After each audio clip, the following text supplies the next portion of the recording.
I've been staring at Ray Dalio's latest piece for days now, reading it, rereading it, because the man just said the quiet part out loud in front of the entire world, as we also heard it at the Munich Security Conference. The post-1945 world order is dead. And that's true. But what bothers me isn't that Dalio is right. It's that almost nobody is asking why it died and what actually comes next. Today, I'm laying out the framework that I've been thinking very hard on for quite some time. The cause and effect relationship that escapes the mainstream. And at the end of it, I'll give you one elegant, neutral solution that can change things. In fact, the only peaceful and fair solution. Stick with me. This is not a financial advice, always do your own research. Look, Dalio has been mapping the big cycle of an empire's life for a long time now. And I have to admit, he sees the symptoms perfectly.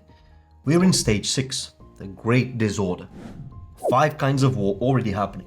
Trade, tech, geopolitical, capital, and the 5th one, kinetic, is now on the table. Europe's leaders are openly saying, prepare for war. The old rules-based system is gone. I agree with every bit of that. But here's what I noticed after I was done reading him. He stops at the symptoms. Dalio doesn't actually drill into the root cause.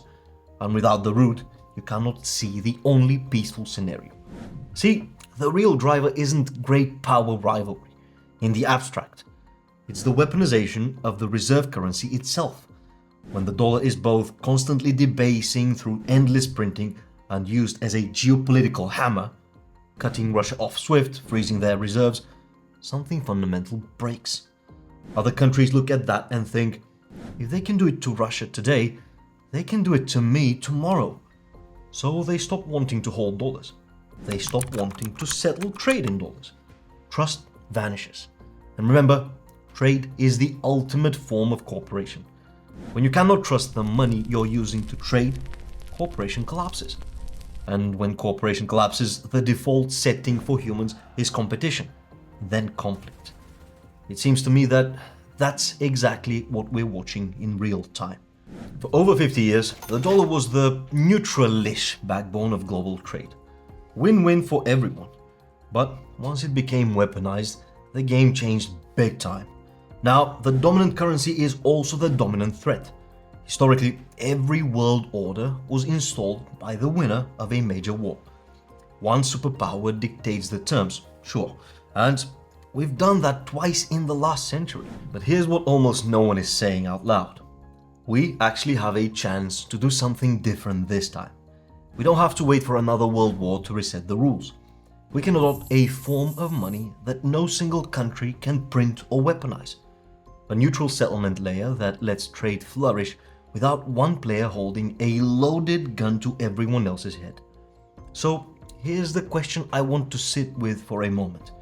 Not what replaces the dollar, but what would neutral global money actually need to look like? To arrive at the answer, let's first build the requirements from what we just learned. I've identified 4 traits of the potential neutral global money. First, Russia's reserves got frozen because they were held by custodians who could be pressured. So, requirement number 1 states that the money cannot be seized by a third party. It has to be self-custodied at the protocol level. Second, the dollar gets debased because the US government can always print more to fund deficits or wars. That's what governments do when they control the supply. And that implies requirement number 2. The supply has to be fixed by rules that no single actor can change. Next, I want to point your attention at the SWIFT system, which got weaponized because it is infrastructure that no one group controls.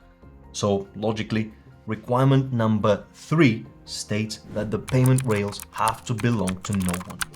And finally, this is where gold falls short, and I say this as someone who owns gold. Physical settlement at global trade volumes requires custodians. Vaults, banks, paper claims, and paper claims always get abused.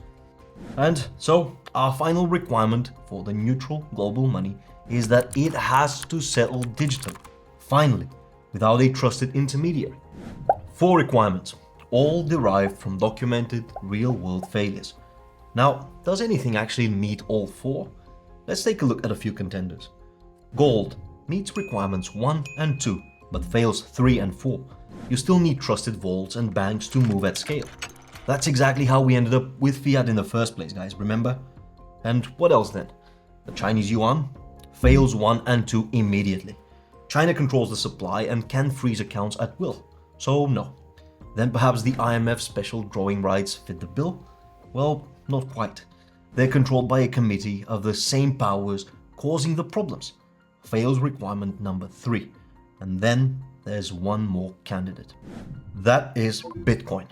No, it's not a tech stock. It isn't even a store of value in the narrow sense people use it. It's the first asset in history that is verifiably scarce, borderless, and impossible for any government to confiscate or inflate. It solves the exact problems gold never could at global scale. Instant final settlement across oceans, no trusted third party, no single point of failure. You don't need to ship bars across the Pacific and store them in a Swiss vault that someone else controls. You just send it.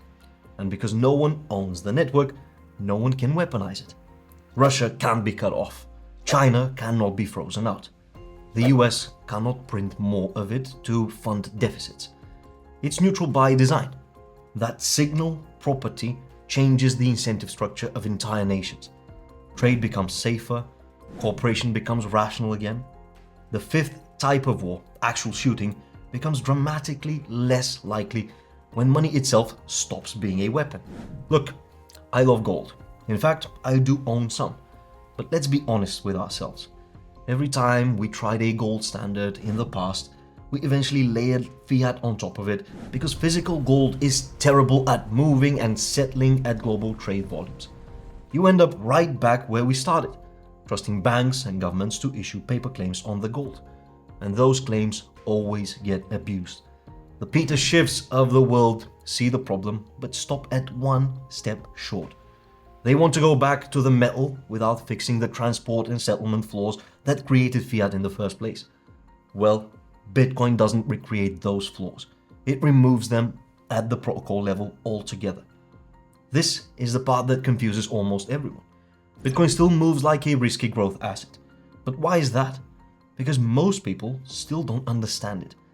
It's volatile precisely because the cause and effect is hard to see until it clicks finally. But every cycle, more people figure it out. Institutions, companies, even nation states. And each wave that figures it out buys at higher lows and sells at higher highs. The fact that we're sitting here at these levels while 4 of Dalio's 5 wars are already active tells me the market is still pricing in maybe this isn't that serious. When the dots finally connect though, for the broader world, I promise you, the repricing will be historic. This is why I've been stacking Bitcoin quietly for years. Not as some apocalyptic hedge, but as a logical endpoint once you connect the dots. I don't wake up every day thinking the sky's falling, but I always have in mind that the old system is dying of its own success, and a better one is being born in parallel. My job is to position my family, my loved ones, on the right side of that transition. And not all in at once, not at 50x leverage, just consistent, boring if you like, self-custody Bitcoin.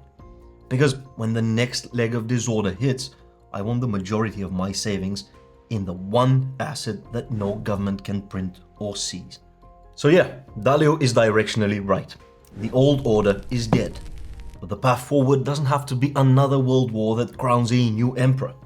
It can be the quiet, unstoppable adoption of neutral money that makes weaponizing currency obsolete. Bitcoin is the ideal solution for this purpose, and to be honest, this framework changed how I see the world, and I hope it does the same for you. But one final question remains. Will the US empire allow for it without bloodshed? Thanks for joining me today, and if you enjoyed this video, give it a like and subscribe to the channel. I'll see you next time. Ciao.